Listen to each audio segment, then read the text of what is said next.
Welcome to the Conscious Living Podcast, conversations to educate, empower, and enlighten our world.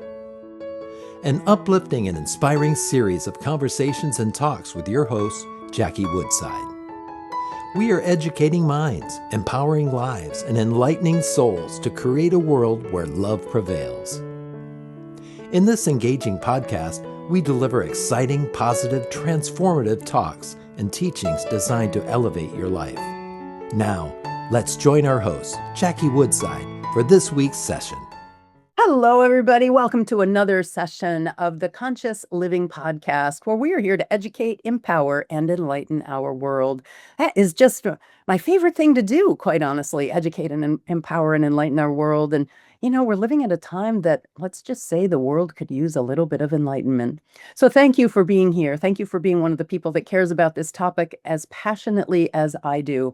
I will welcome Manny Fiteni to the Conscious Living Podcast. Manny is a CEO of a company called My Growth Corporation, which is a pioneering strategist with over 30 years of corporate experience specializing in transformative personal development. He and I sound like the same person in different skin. But Manny has developed an approach called Mind Congruency, which aligns the conscious and subconscious minds, enabling people to overcome their limiting beliefs and unlock their peak performance. So I'm excited to dive into that topic. Manny talks about the three pillars that people have to align with, and that's environment, true leadership, and mind congruency. He also got up very early this morning to be here with us because he's in Australia and I'm in the United States, East Coast, and it's hard for us to find time to be together. So Manny, thank you so much for being here with us on the Conscious Thank you for Living having me on, Jackie. Yeah. Why don't you just take a couple of minutes to say a bit more about yourself so our listeners can get to know you? Sure. So you mentioned I was over 30 years in corporate. It was originally banking, finance, financial planning. Went through the normal things of going through those type of roles. Then I moved into management in my early 30s, although I managed people even in my late 20s. But during that period, when I first left school, I took a great interest in my own personal development. I started reading different types of books. I'd find shops. There was a particular shop that was just built around personal development, and I listened to tapes in those days, and I read a lot of books.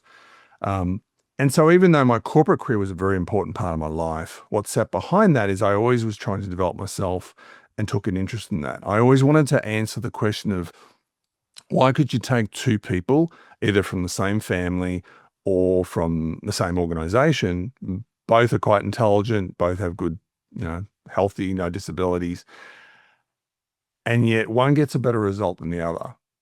And what I think I realized after quite some time, and this was something that I end up using in my corporate career in management, is that people are either aligned or not aligned in regards to how they think. So imagine for a moment, you've had circumstances in your life and you've said, this is something that I want to do, or I think I want to do. And then there's part of you that goes down the track of trying to establish it and to chase your goal.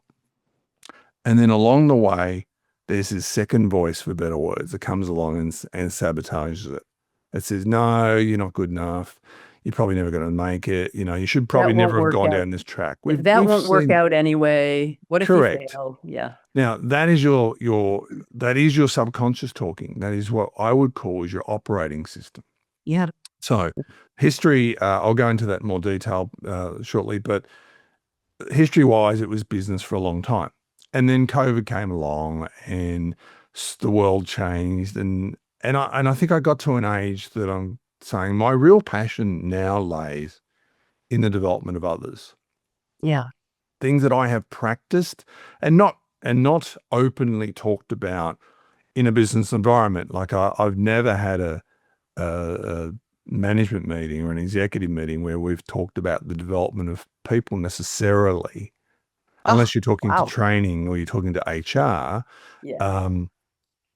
You don't go in and say, well, hold on, their mind is stopping them from being better than what they do. It isn't just knowledge. That's too bad. Your old corporate days needed an upgrade, because I Well, think now it's become a very it maybe common board. does. Look, coaching in Australia didn't really come in until the early 2000s, I think, or the Okay. early 2000s.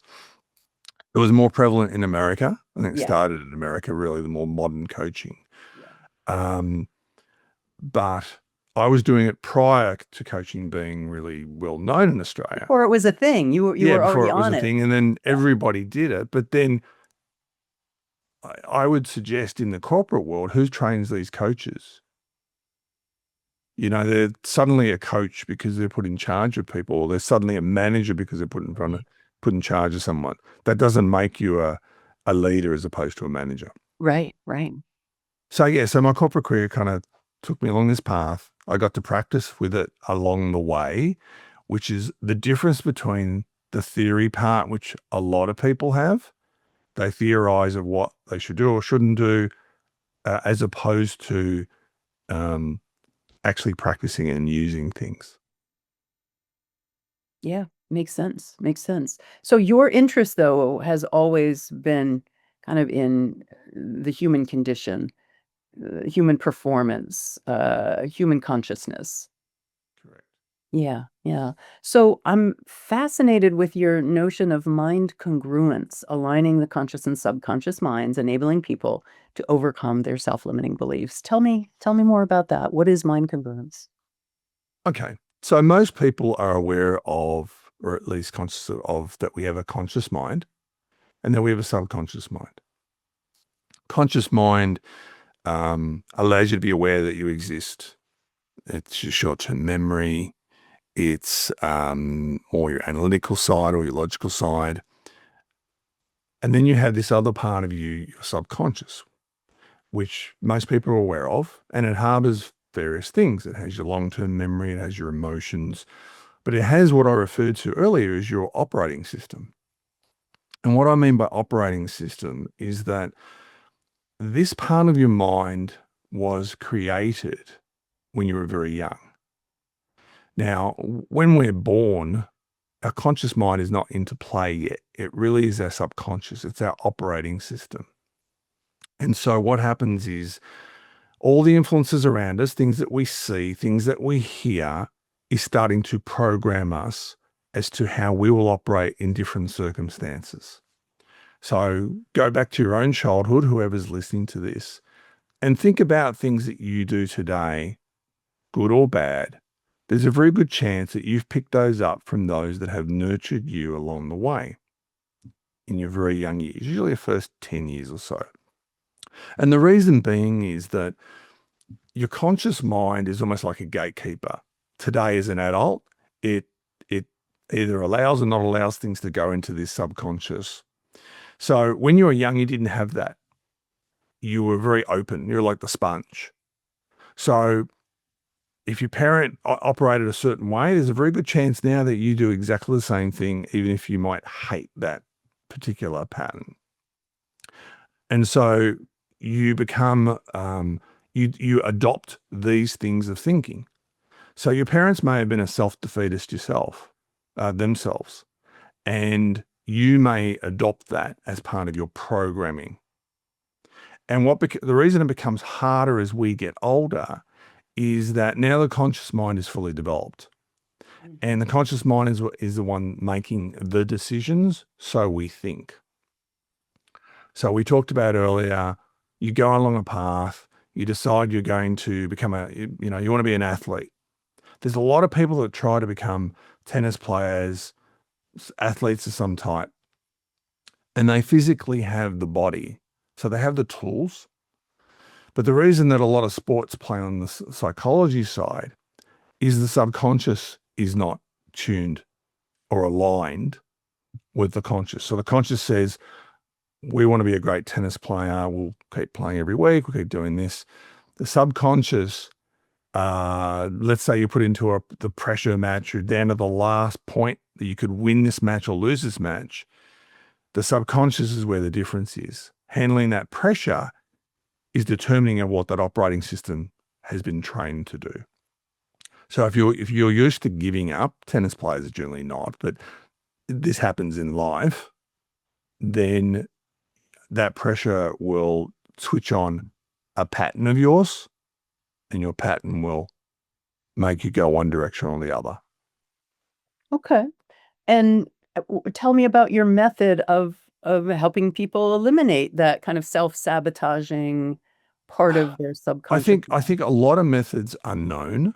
For me, it is about how do you access the subconscious.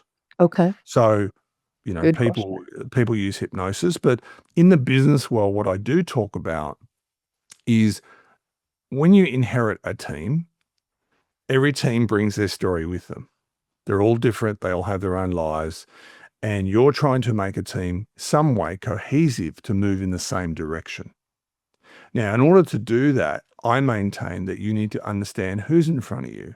Yeah. Now, sometimes for a lot of managers, this is kind of confrontational for them. It's no, I'm here just to manage them and tell everybody what to do. Whereby I maintain as a leader, there's a lot more to this conversation. And what is required is to be trained yourself to understand that if you're working for me, Jackie, and we're having a conversation and I say, look, Jackie, I need you to go down and do this. There's one of two answers in your head. Yes, I'm going to do this because I'm told this is what we need to do. Or there may be part of you that says, I don't want to do this. I can't do this. This might be a sales target. And I might say, I need you to stretch yourself. You are here, but I need you to be up here because this is a team target. Part of you might sabotage yourself and say, there's no way I can do that. It's not possible. Another person will say, absolutely, this is a goal that I want to go for. So the question is, how do we talk to that individual? Now, when I look at the normal processes of how I used to manage people, I had two processes of how I first met them. Number one was team meeting, expectations of what we're trying to achieve. This is what we're trying to achieve. I'm bringing you on board. A lot of complaints of people that have ever worked for other people is we're told what to do and not asked our thoughts around something.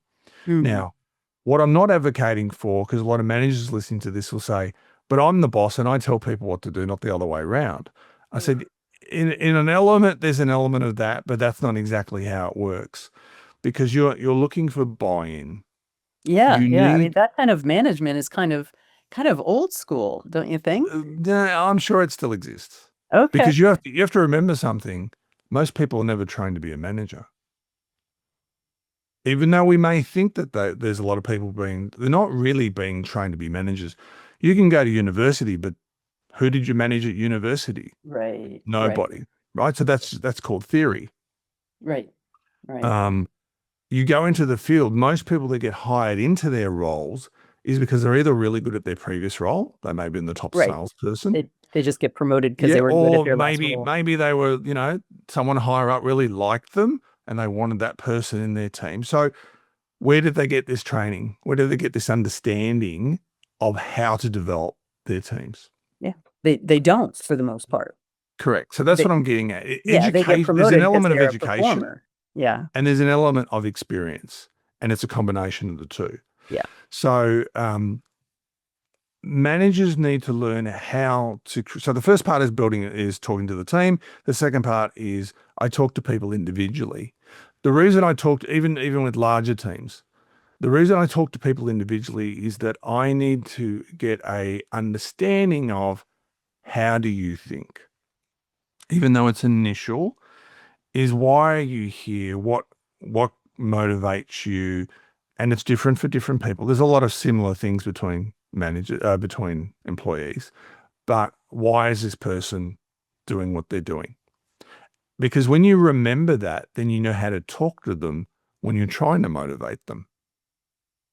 See, a lot of managers, we talk to groups, and you would say, well, how do I talk to that group? Mhm. If I understand your value systems, which sit in your subconscious, if I understand what motivates you, then I have a better chance of moving you forward. Okay. Right.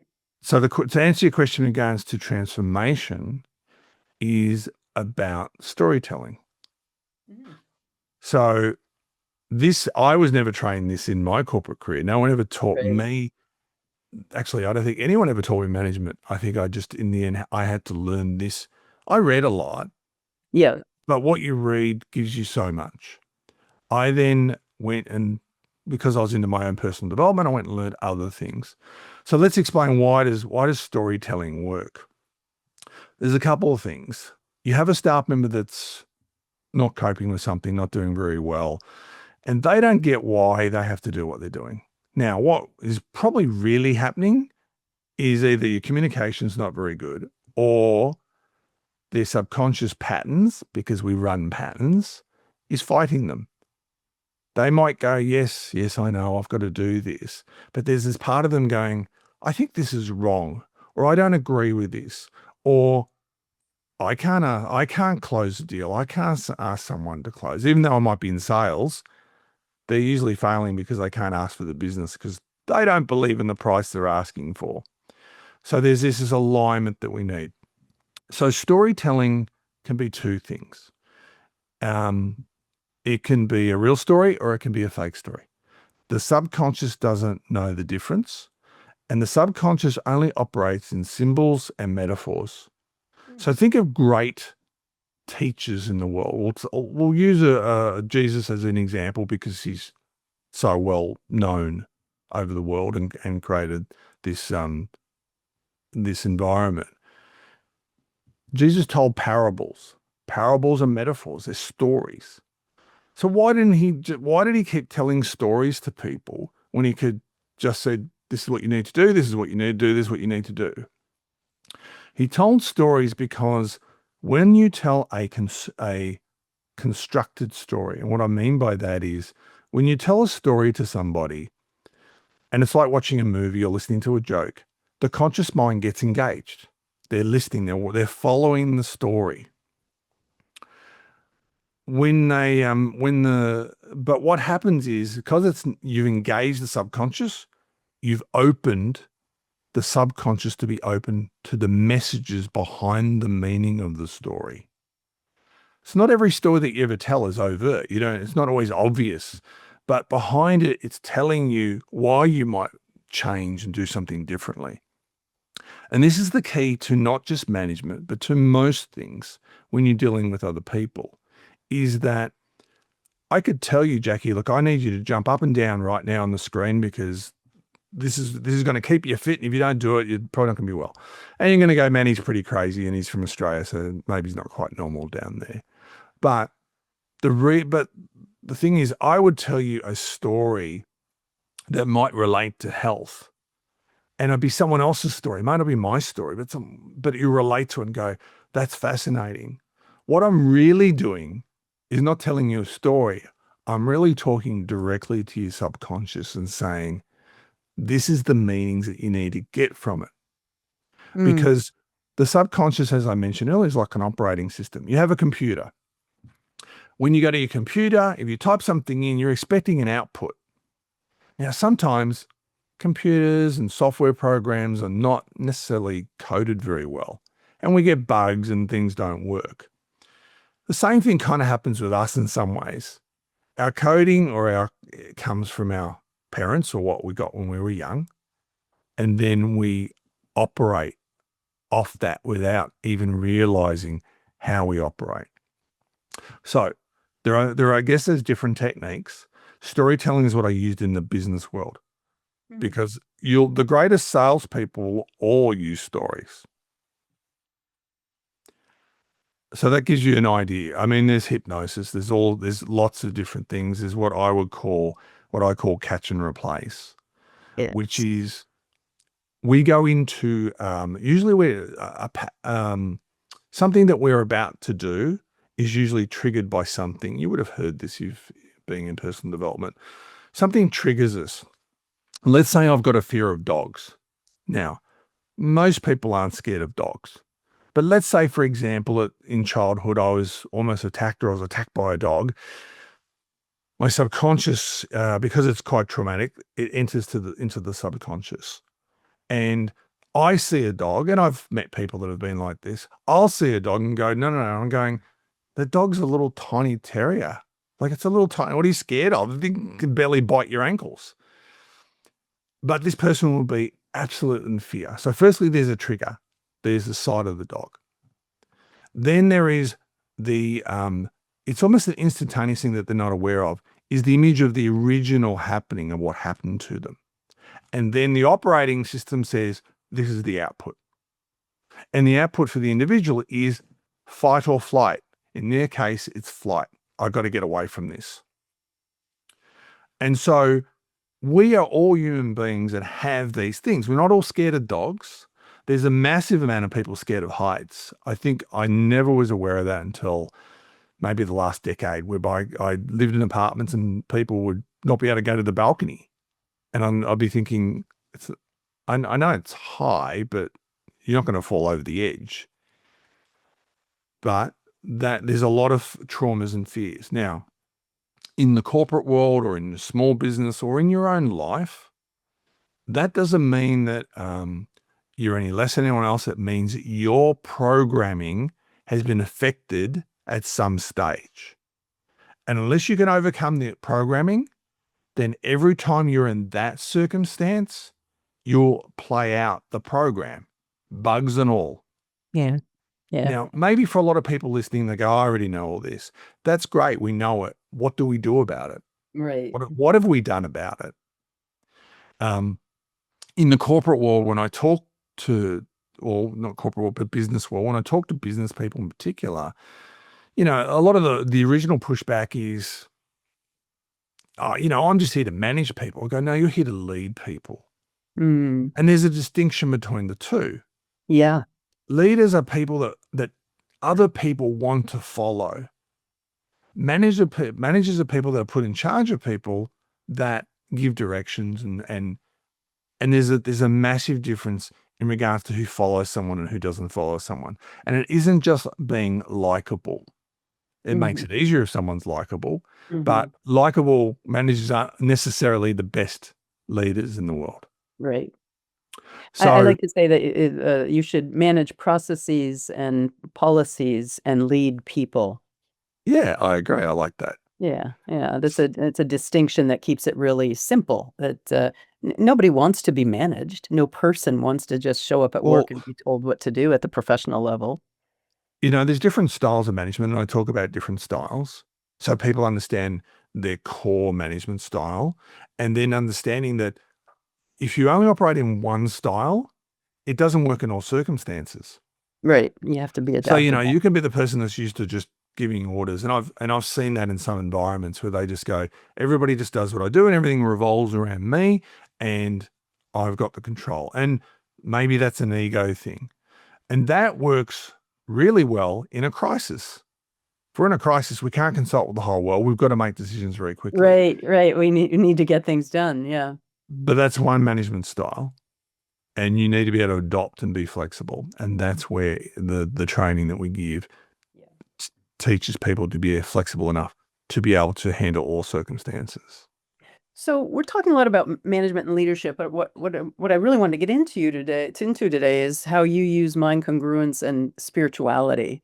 So you said you incorporate that, and you said something interesting before we got on the show that I found interesting, that science is its own religion. Is that how you said it? Yeah. So I'm Yeah. sure any scientists listening may not be happy. Right, Um, right. But but I anyway, think so how do you use mind congruence and helping people live life more consciously, be more spiritually awake and aware? I think you just hit on the word then, which is aware. Yeah. We are not aware of things. We have been, I'll use the word conditioned to have certain belief systems. So if I go into the spiritual conversation, which is where we're led to, is I believe there's three minds. So I've described the first two already, the conscious mind and the subconscious. But I believe the subconscious is almost like this conduit between the spiritual mind and here. So the conscious mind is this body and embodiment of this environment. It connects to a subconscious where the operating system is of how it operate here. But it's the conduit to a spiritual mind.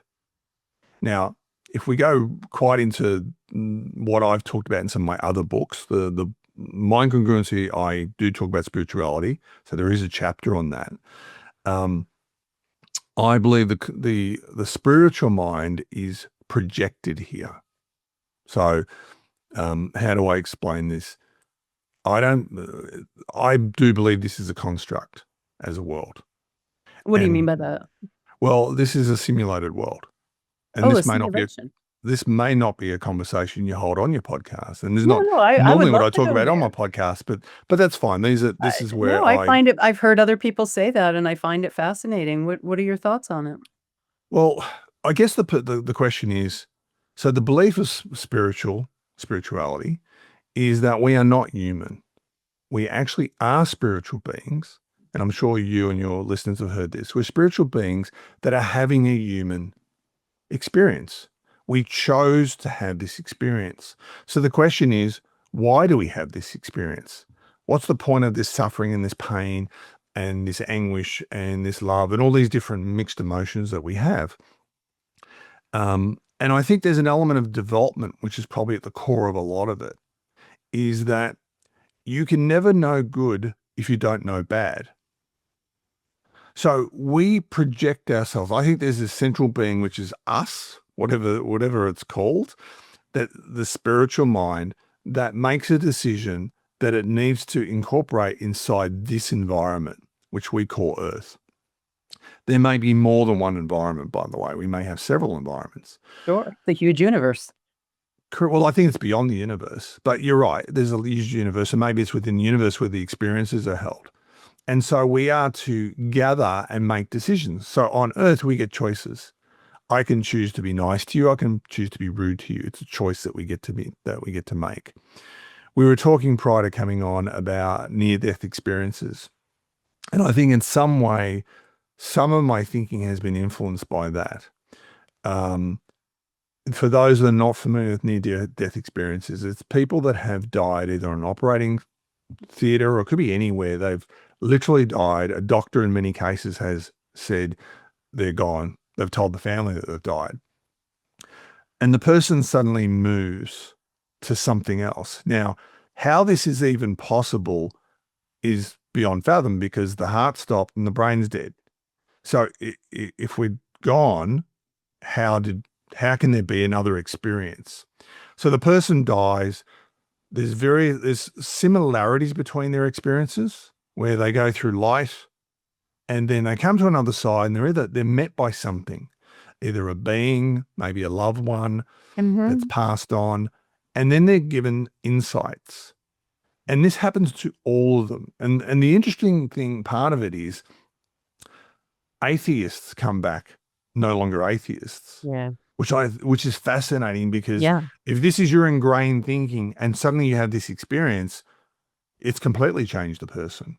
Mm-hmm. There's also, when I say scientists, and I said it's a religion, but the reason I say that is because they have belief systems. Yeah. There's just no way that there could be something higher that created us. So they come back and go, I was wrong. Forever I have believed there's nothing beyond us and it's just science. So near-death experiences, or NDEs, have given us a lot of insight because when the person comes back, they give us very, very similar stories. Not the exact same story, but very similar insights, which then makes me think, well, okay.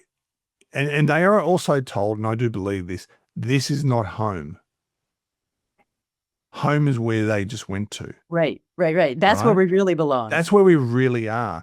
We have made a decision at some point to incarnate into this world, to gather certain experiences. So it's almost like you write a book before you start, or like you start the new year and we set goals and go, this is what I'm trying to achieve. This is kind of what we do before we incarnate into this world. We set certain goals and then we come into the world. The only problem is we don't remember the goals. No one tells us the goals. Right. We forgot what we wrote down. What we are then given are the experiences.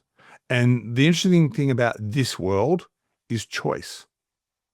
I can choose to deal with you a certain way, or I can choose to deal with you a different way. And all of them talk about a life review, which I think is quite interesting, where you probably be familiar, whereby all of them are then shown, they give similar views of how it's displayed to them. But imagine walking into a very large theater and there's 1,000 televisions around the room. And all at once you experience everything that happened in your human life during that period. This is what happens to them. This is what they say. They experience everything that happens in their life. But not only do they see it, they feel how the other person felt. So let's say I was having an interaction with you and we had a fight. Let's say we were married and we were having a fight and things were going wrong and I said something really cutting to really hurt you. In that experience, I feel what you felt of how much I hurt you. We're back. So, all right, how we got onto this is really talking about the simulation. This is not the real world. Even though I could walk up to you and slap you on the face and go, yeah, that felt pretty real. It's meant to feel pretty real, because if it didn't feel real, you wouldn't take this seriously. So we are put in this environment to make changes. And in my book, I talk about, it's been a while since I've written this book, The Mind Congruency Effect, but I give lots of stories of different people, not necessarily spiritual ones, but different stories. And there was a story that they were trying to test children, how children are influenced. And I'm going to get this wrong. I'm going to say it's the Bobo effect. I can't remember what they called it, but it was I don't know if you're familiar with it, but essentially they took children and they watched them in the two-way mirror, and they did a couple of things. They basically put, do you remember, I'm going to say it's Bobo, but it was a clown. Do you remember this? Was it Bobo? Is that the right name?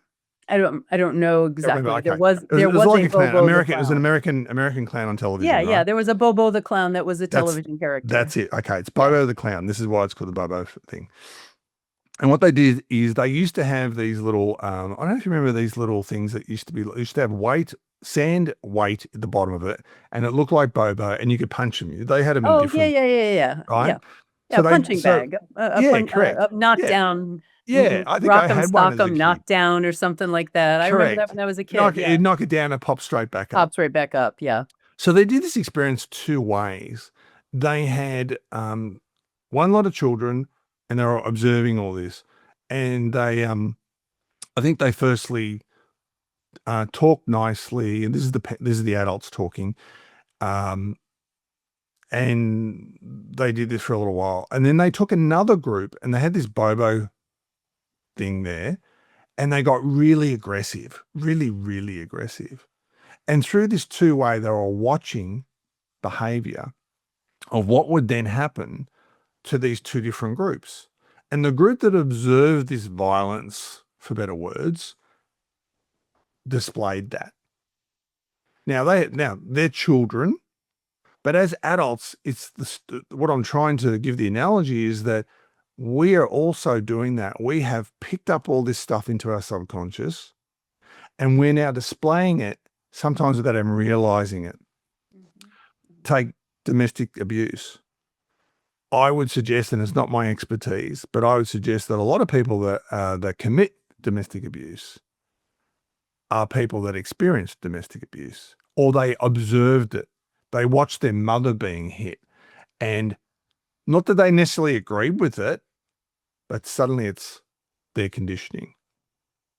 So I've taken you probably back on another tangent. We lost the thread there for a minute. I was thinking about how mind congruence helps people live more consciously, a more spiritual life, and I think you did help us understand that a little bit more. And anything else you want to add to it before we wrap up?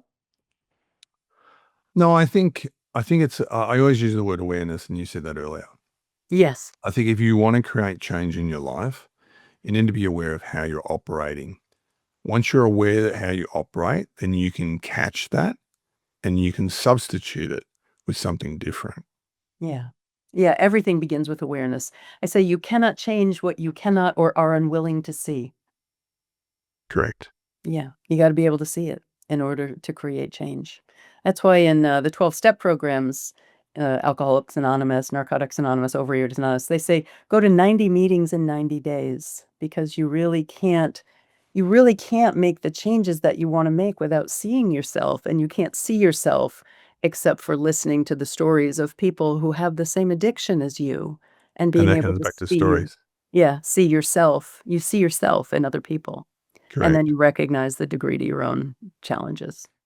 Well, Manny, this has been great. Thank you so much for your time. If people want to get in touch with you and go further to hear about mind congruence, where should they get in touch with you?